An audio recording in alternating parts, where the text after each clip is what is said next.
جو لوگ ہاتھوں سے زنا کرتے ہیں. ہیلو گائز، السلام علیکم. آئی ہوپ ایسے آپ لوگ امید کرتا ہوں خیریت سے ہوں گے. دس از منتظر، تو آپ دیکھ رہے ہیں ایم کے منتظر رضا چینل. تو آج ہم ریڈ کرنے والے ہیں مفتی امین القادری صاحب کے بیان پر. جو لوگ ہاتھوں سے زنا کرتے ہیں ان سے یہی کہوں گا کہ اللہ سے ڈرو، ایسا کام مت کرو. بہت دردناک اور بھیانک بیان ہے، تو اس بیان کو ضرور سننا. جو لوگ ہاتھوں سے زنا کرتے ہیں، ہاتھوں سے زنا کا مطلب کیا ہوتا ہے وہ آپ اس بیان میں سنیں گے اور سمجھ جائیں گے. تو اس ویڈیو کو اپنے دوستوں تک ضرور شیئر کرنا. تو چلو بیان دیکھتے ہیں، پھر ان کے بارے میں بعد میں بات کریں گے. سبسکرائب کیجیے ہمارے یوٹیوب چینل نعت رضا کو اور بیل آئیکن کو پریس کیجیے، جس سے آپ کو ہر روز نیو ویڈیو کی نوٹیفیکیشن. بہت سخت وعید زنا کے متعلق اللہ کے رسول صلی اللہ علیہ وآلہ وسلم نے فرمایا کہ جب کوئی زنا کرتا ہے تو زمین اللہ کی بارگاہ میں عرض کرتی ہے کہ اللہ مجھے اجازت دے کہ میں دو حصے میں چیر جاؤں اور اس کو اپنے اندر دبوچ لوں. فرمایا گیا کہ جب کوئی زنا کرتا ہے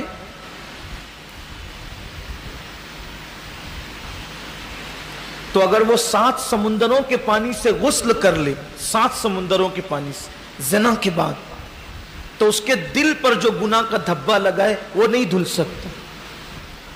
اگر زنا کرنے والے نے توبہ نہیں کی ہے تو یہ زنا کی نحوست اس کی نسلوں تک باقی رہے گی. روایتوں میں آیا ہے کہ زنا کی کم سے کم 10 آفتیں ہیں. زنا کرنے والا اگر توبہ نہ کرے تو کم سے کم وہ 10 آفتوں میں مبتلا ہوتا ہے. پہلی آفت اس کے دین میں نقصان ہوتا ہے. دین میں نقصان ہوتا ہے، دین جا سکتا ہے. عقل کا نقصان ہوتا ہے، علم کا نقصان ہوتا ہے، علم بھول جاتا ہے. عمر کا نقصان ہوتا ہے، زانی کی عمر کم ہو جاتی ہے مگر جو توبہ کر لے اس کا رزق بھی تنگ کر دیا جاتا ہے، روزی اس کی تنگ کر دی جاتی ہے. اللہ کا غضب ہوتا ہے اس پہ، مفلس اور اس کو غریب کر دیا جاتا ہے، تنگ دست مجبور کر دیا جاتا ہے. میں نے بہت چھوٹی سی عمر میں دیکھا، بڑے بڑے کارخانے دار تھے، بڑے بڑے سائنسنگوں کے مالک تھے، بڑی بڑی ہوٹلوں کے مالک تھے اور گوا تک اور ممبئی کے ساحلوں تک جاتے تھے، بلکہ دبئی تک جاتے تھے زنا کرنے. آج ان کی اولاد لوگوں کے یہاں لوم چلا رہی. اچھا نہیں. زنا بہت بہت بدترین گناہ ہے. اللہ سے دعا کریں اللہ ہمیں ہماری نسلوں کو اس سے محفوظ رکھے. اگر کسی سے ہو گیا تو اللہ رمضان شریف کے صدقے اسے سچی توبہ کی توفیق عطا.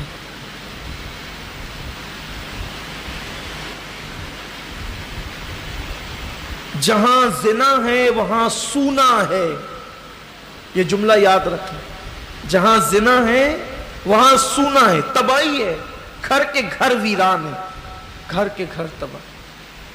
آج کل شادی شدہ عورتیں بھی، نوجوان لڑکیاں بھی، سب تو نہیں لیکن فلمیں دیکھ کر، سیریل دیکھ کر اس راہ پر چل پڑے ہیں لوگ. شوہر کے ہوتے ہوئے دوسری طرف تاک جھانک، 18-19 سال کی عمر میں پہنچ گئی. رشتے ابھی آ ہی رہے ہیں کہ فلموں کی اداکاراؤں کو دیکھ کر، نچنیوں کو دیکھ کر اس راہ پر لوگ چل پڑے. اسلام اس کی اجازت نہیں.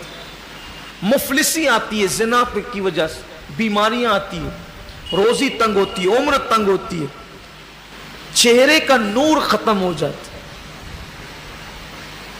چہرے نورانی نہیں رہتے. جو رنگت ہے نا، جو ایک شباب کی کیفیت، جو نورانیت، جو حسن ہونا چاہیے. دیکھیے سفید چمڑی الگ چیز ہے اور اللہ کا نور الگ چیز ہے.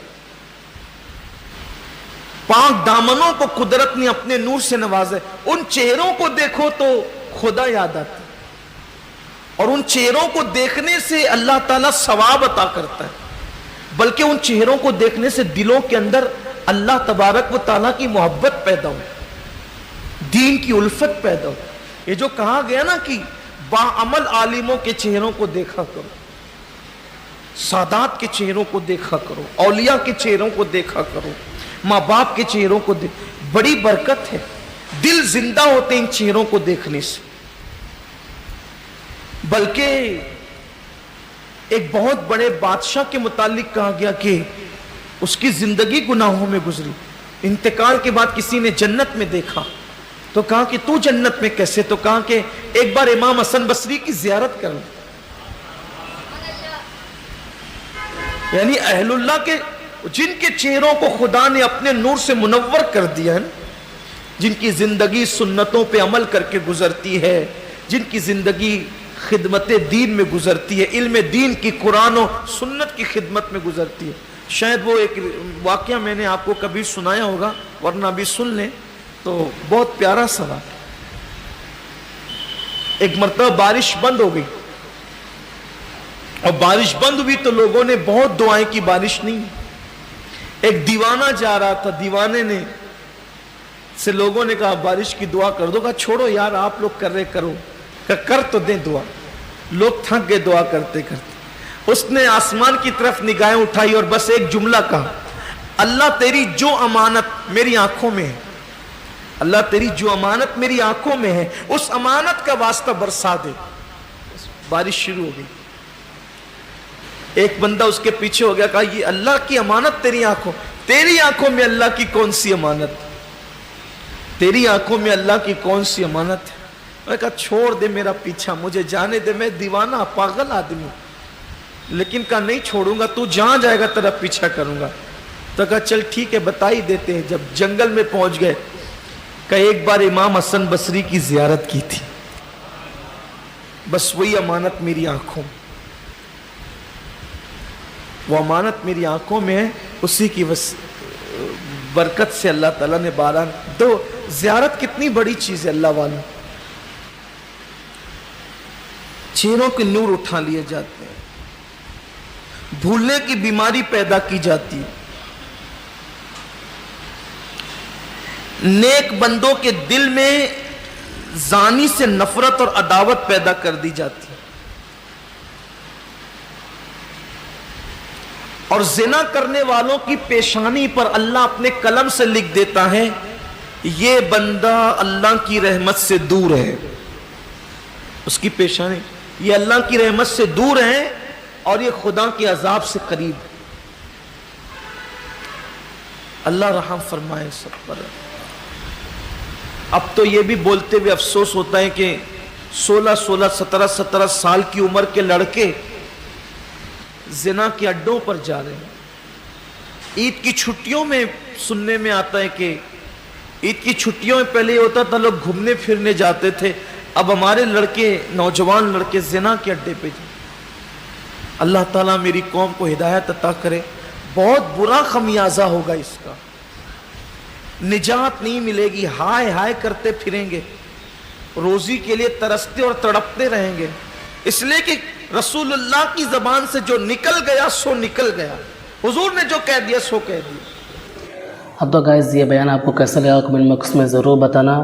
آئی ہوپ کہ اس بیان کو سن کر کے آپ کو کچھ سیکھنے کو ملا، آپ کو کچھ سمجھ آیا، آپ کو کچھ سیکھ سکے ہیں اس ویڈیو سے. تو اس ویڈیو کو میرے دوستوں سے ضرور بھیج دینا، شیئر کر دینا، تاکہ وہ بھی اس بیان کو دیکھ کر کے سن کر کے کچھ سیکھ سکیں اور ان بری چیزوں سے بچ سکے.